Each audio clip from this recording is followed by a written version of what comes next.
Hello and welcome to my channel. This is an educational channel, and the name I go by on the internet is Depth Charge, and the name of the channel is very self-explanatory, Depth Charge Math. I will only be doing educational content on this channel. It'll be very focused, very short introduction, just to give you a little bit of background on my level of expertise. I am skilled in algebra and pre-calculus and calculus. And so those are the subjects I'm going to focus on right now as I make videos for this channel. I do have two other channels, and please check out the description of this video, and the links to those channels will be there. But let's get going. Like I said, I want this to be a very focused experience, and today's topic is going to be PEMDAS.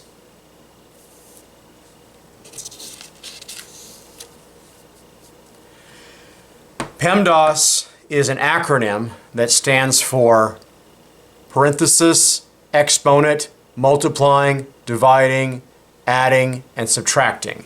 And it guides us as we determine which operation takes priority when you have a number of operations being performed from left to right or from top to bottom, or however the adding and subtracting and dividing and such of numbers is being performed. And so PEMDAS is written all the time to stand for these things, and it guides us to make sure that we can get it right and not evaluate things incorrectly. So let's jump right into it. We're going to evaluate three expressions today, and here's the first one. And it's relatively straightforward. You have a quotient, but the quotient is actually being performed of two things that have adding and subtracting involved. So how do we do this? Well, we have calculators at our disposal, which is nice, and the one I'm using today is the TI-84, a very popular calculator in the United States and all over the world. So let's do the top of the fraction, 8 plus 6 minus 4. We get a number. And let's do the bottom of the fraction, which is negative 10 plus 100 minus 80. And that gives us the bottom of the fraction. And we don't need a calculator for the rest because this is just a quotient of 10 over 10, which we know to be 1. Very simple, very straightforward, and hopefully we have followed PEMDAS correctly. However, you may be wondering, why did I do the adding and subtracting first before the dividing? Because PEMDAS actually tells us what takes priority over what. P for parentheses has the highest priority. Exponent, multiplying, and dividing all have priority over adding and subtracting. However, I did actually add and subtract first, which seems really weird because this tells us that multiplying and dividing should happen first. So what happened? Did I make a mistake? Well, the answer is no, I did not make a mistake because of this right here, the P for parenthesis. In reality, there are parentheses here that are not written, but they're there. We can write them like so.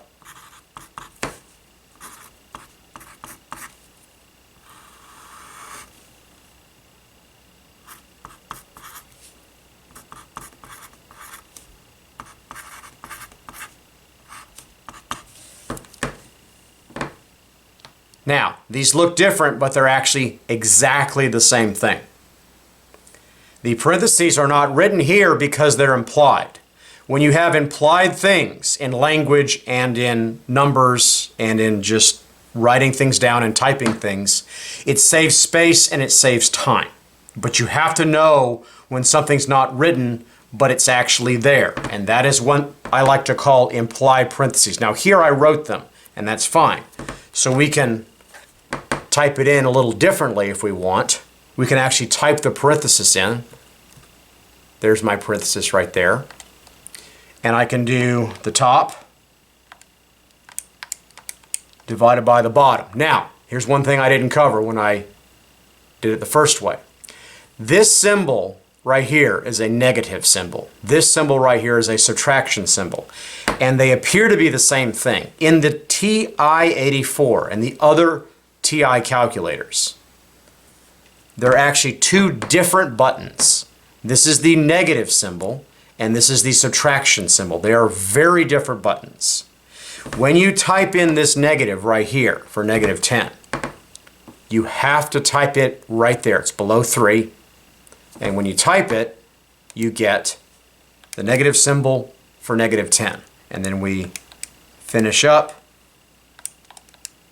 the bottom of the fraction. This is exactly what we did before, right there. And I get the same thing. Excellent. So, you may be wondering, which way is best? And the answer is they're both equally good, I would say. This way is a little bit more efficient because I did it all at once. This step is unnecessary, but I think it is good. So, that is problem 1. Let's move on to problem 2. Evaluate the expression. It's a little bit simpler than before, but I'm going to do it all in one shot. I'm going to type it in all at once. And to do that, I'm going to write the parentheses. Now, I said I was going to do it all in one shot. What I meant to say is that I'm going to do it all in one shot in the calculator. I'm obviously showing a step that I don't have to show.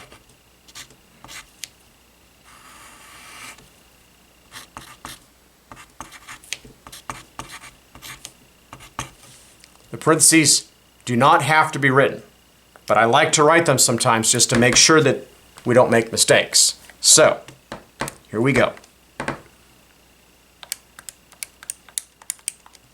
There is the numerator, and there is the denominator. We got it. We're going to press the enter button right here to evaluate, and we get it, 1.333. So you may be wondering, well, how do I do a repeating decimal? Well, there's a number of ways of doing it. This is what we call the exact answer, 1.33 repeated. You can't see every 3 on the calculator because the calculator has to eventually stop giving you the decimals, but it does go on forever. The line right here implies that it goes on forever. However, there is another way of writing it. I did it all in one shot in the calculator, but now I'm going to do it again without a calculator.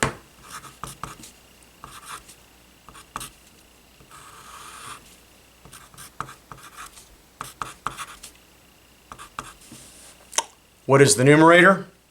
We can do this in our head, hopefully, and it is 4. This is the denominator. We can do it in our head, hopefully, and this is 3. So, that was also done in one shot. This was done in one shot in the calculator. This is done in one shot without a middle step, and we get the right answer. So, which is correct? The answer is they both are correct.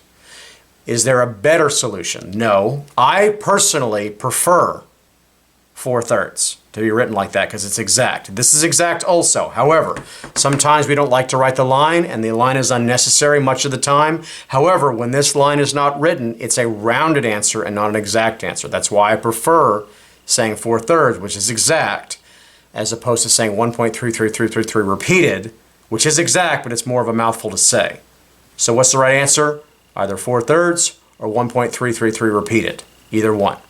Can you say 1.333? Of course you can, but it is a rounded answer. Keep that in mind.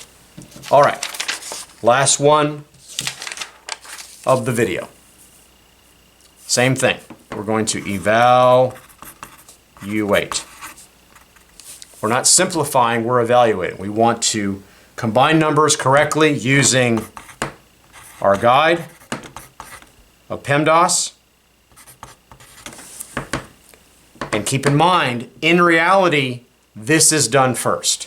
If you ever see it, any parentheses, it's done first. Well, where are they? The answer is there and there. That's where they are. Can we do this all in one shot here? Of course we can. I like to hit the clear button a lot to get rid of what's on the screen. We have a clear screen to type in the numerator.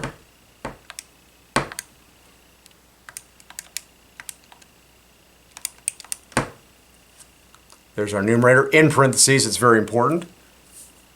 And there's our denominator.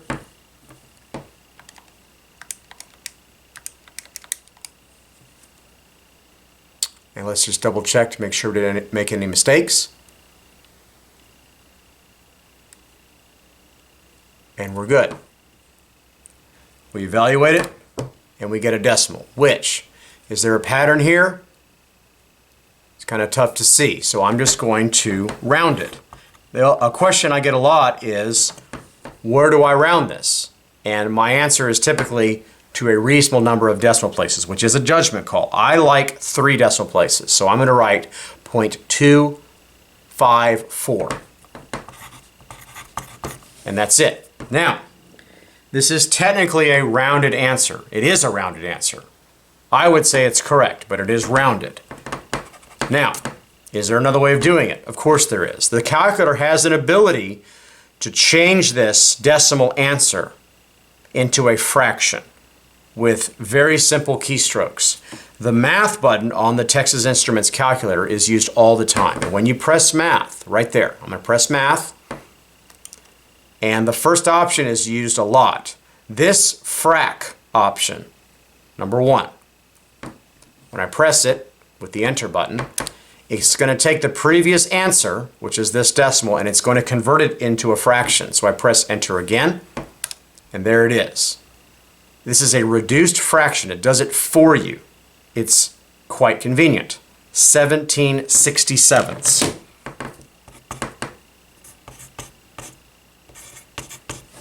is, in my opinion, the best answer to this. Is it technically different than the decimal? Yes, because I rounded the decimal. However, in math problems, the graders of math problems many times will accept either answer, whether it's rounded or whether it's exact to the reduced fraction. If you ever answer as a fraction, please make sure to reduce it. And what's nice is the calculator reduces it for you. So you don't have to worry about reducing it yourself. So, today was the intro video. Like I said, I'll be very focused in all future videos with very short introduction and very short ending statements after I complete the problems.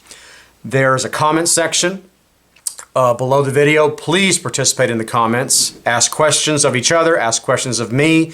Please be focused on the topic of the video. Please check out my other channels. And I hope to see you on the next video. Depth charge out.